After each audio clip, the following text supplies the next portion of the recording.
Pavarësisht raportit të ulët midis kontribuesve dhe përfituesve, skema e pensioneve ka nisur të përmirësohet. Të dhënat zyrtare të Ministrisë së Financave tregojnë se të ardhurat nga kontributet e sigurimeve shoqërore dhe shëndetësore përgjatë këtij viti kanë pësuar rritje të ndjeshme. Konkretisht për periudhën janar-prill 2025 janë narkotuar afro 59.6 miliard lek, apo rreth 600 milionë euro detyrime të derdhura nga punonjësit në sektorin publik dhe privat në Shqipëri për sigurime shoqërore dhe shëndetësore.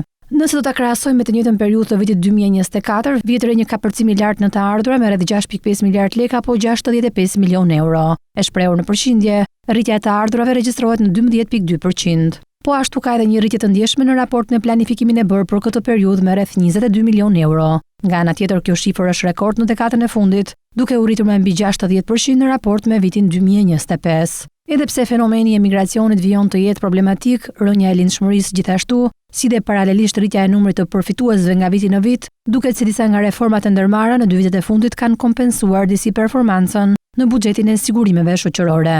Së pari është rritja e pagave në sektorin publik, reforme zbatuar në 2023-2024, ndjekur dhe nga sektori privat, si dhe rritja e pagës minimale në shkallë vendi solli dhe shtesë në detyrimet që duhet të paguajnë punonjësit për sigurime. E dyta lidhet me reformën anti-informalitet fokusuar kryesisht në nëndeklarimin e pagave, çka solli një rritje të deklarimeve nga ana e bizneseve dhe si rrjedhim dhe të ardhurave të paguara nga kontributet. Faktori i tretë lidhet me rritjen e numrit të bizneseve të hapura në Shqipëri përgjatë vitit 2024, si dhe mirë administrimi nga ana e administratës tatimore, që duket sikur po kompenson disi edhe mungesën e fuqisë punëtore në vend.